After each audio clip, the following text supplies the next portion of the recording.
Hello, everyone. Sorry I haven't seen you in a while. I've just been really busy. I recently got promoted into a leadership position at my work, so I've been really busy with that. Doesn't mean I'll stop producing videos. My last few didn't get many views. The algorithm hasn't been very nice to me, but I think the content's good, so definitely give it a look if you haven't seen it. Alright, so today's video is going to be a really good one. I could potentially call it an advanced topic, but I'm going to not slap the advanced tag. I think you can all handle this because we all need to free our mind. And the thing is, your mind is already free. You're just trapping yourself. So to get you to free your mind, all I have to do is convince you to stop restricting yourself. So that's what we're going to be doing today. And if you take these ideas seriously, you'll reach more of your potential faster. And you can trust me on this one, it'll make a huge difference if you really take it to heart. So, when we were kids, our teachers, guardians, and authority figures of all types imposed restrictions on everything we said and did. And now, for rambunctious, inexperienced children, this is the better part of wisdom. But as we grow into teenagers and adults, these restrictions are really preventing us from rising up to anywhere near our potential. It isn't just authority figures from our youth that convince us to restrict our minds, but also in adulthood, we're sort of beaten down and taught how to think in the news and in the media especially. Online, if you say the wrong thing in the wrong place, you'll be banned.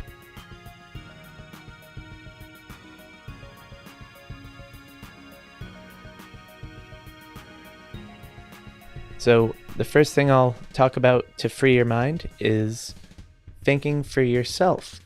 Now, you get to choose what you're doing to some degree with your free time when you're growing up, but all of the important things are chosen by your guardians.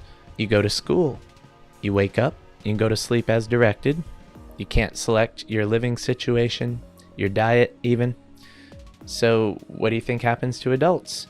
Many of them just continue on in this pattern and they select jobs and projects and living situations where they're told what to do.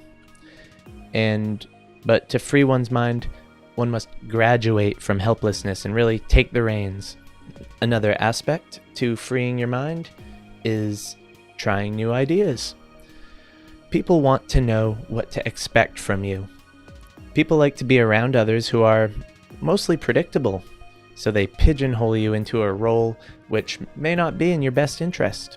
A successful comedy actor, for example, might get offered and talked into only taking comedy roles. But some actors won't put up with being put into this category. They take new roles against the advice of their agents and fan base even. And then as a result, they can sometimes take their careers to the next level. Consider Jim Carrey, who went from a hilarious slapstick comedy actor to a legendary icon with roles such as in Eternal Sunshine of the Spotless Mind and, of course, Truman Show, one of my favorite movies of all time. So, yeah, always try new ideas, even when people discourage you from it. Maybe that's even a sign you probably should. Now, depending on who discourages you from it. If it's jealous people who discourage you from doing something, that's a good sign you should probably do it. If it's people that care about you, think twice. So anyways, another way to free your mind is saying controversial things. Now, the truth can be controversial, but it's still truth. And if you shy away from it, the world will progress under false premises. So it'll have a shaky foundation and will surely collapse. And eventually it'll be more and more evident that we would have just been better off facing the controversy when it first arose than denying its existence. And this is a general thing. I'm not going to provide any examples for this because I don't care to bring up any controversial topics in this video. The point is, truth is supreme, even if people don't like it.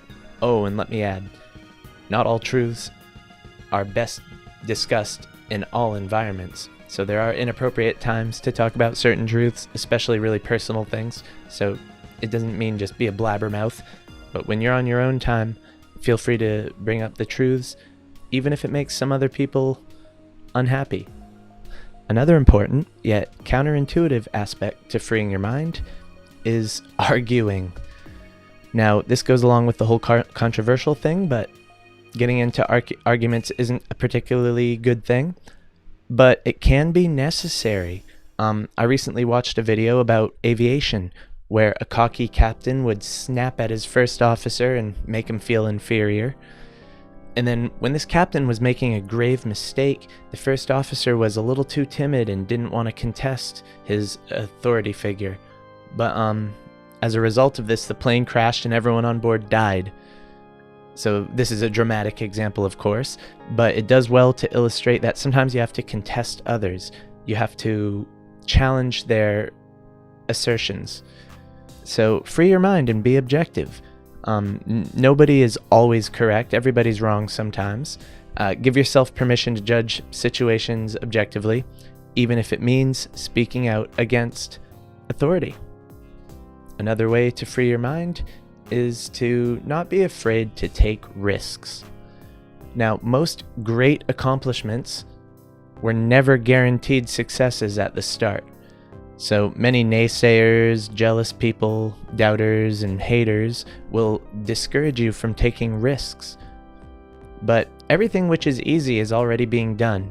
In order to take society to the next level, some risk is involved.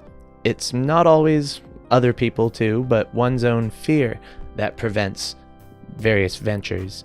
I have a lot to say about fear, and we'll likely do an episode about fear at some point.